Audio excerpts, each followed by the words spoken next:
Hello everyone and welcome back to another Walking and Talking with Jacko. I hope you guys are all doing well, had a cracking weekend and enjoyed that Tottenham v Manchester United match yesterday. Let me know your thoughts on the result. Obviously it ended 1-1 at Old Trafford, and do you think this is a signal of intent for Tottenham going forward, that even with this injury depleted squad that we can go to Old Trafford and get a result?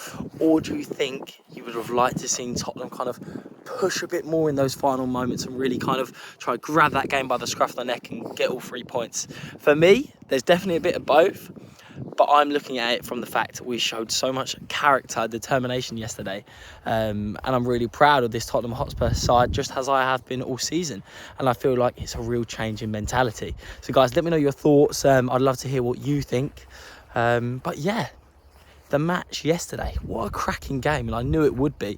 I predicted before that I thought the main problems would be that Manchester United could get in behind on the wings and Bruno Fernandes would kind of be the orchestrator of that in the midfield. And it kind of did play out that way.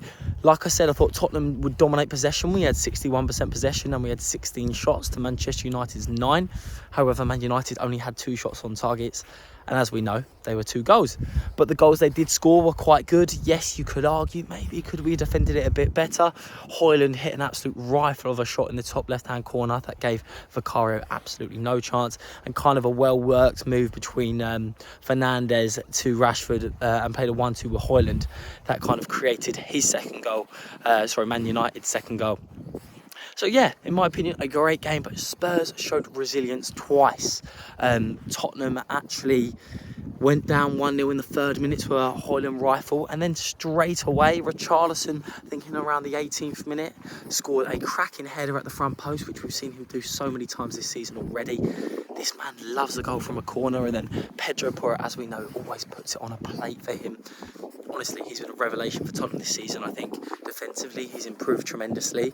But not only that, going forward, you always feel like he's going to deliver a good ball into the box. I think him and Alexander-Arnold are by far probably the most creative right-backs in the league. And also how he progresses the ball from defence to attack.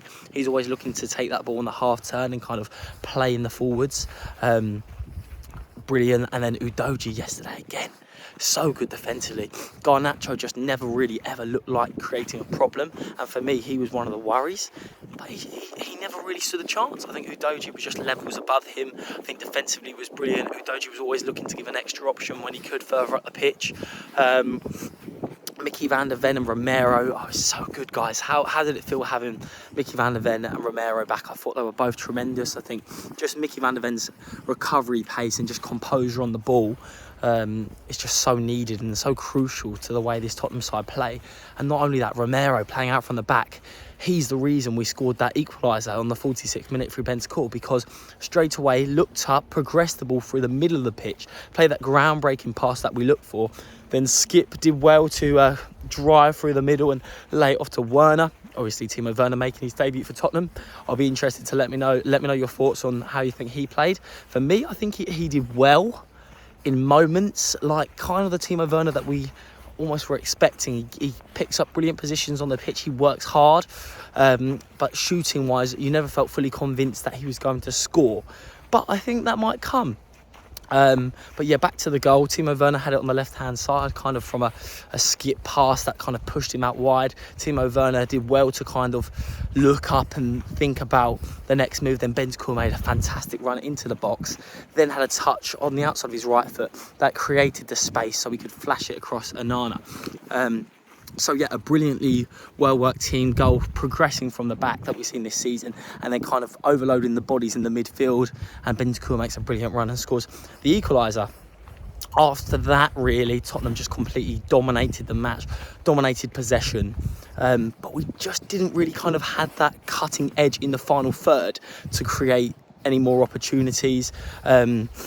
After that, really, and there's not really a singular chance that stands out to me. It was kind of just good passages of play, good ball retention, but we just lacked a bit of cutting edge. But guys, we're talking about a Tottenham team that missed Dejan Kulusevski yesterday to illness, which we were worried. But then you had Bentancur, Højbjerg and Skip in the midfield, who were rather solid, if we're be honest. I think they won the midfield battle, but they just lacked a bit of creativity. I think Højbjerg was relatively decent going forward, and I think he was good at mopping up the play. Just couldn't really make any groundbreaking passes. Skip, I thought he had a much better game.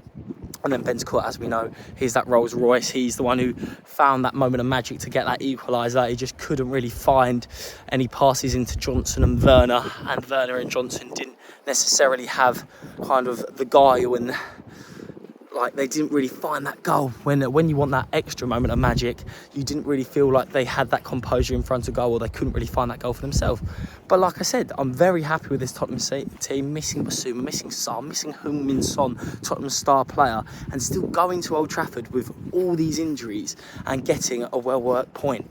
4 points this season against Manchester United, 1 at Old Trafford, 3 at the Tottenham Hotspur Stadium. If we're being honest, guys, if you told us this at the start of the season when Man United come off winning the Carabao Cup and then finishing in the top 4, you'd be rather happy, wouldn't you?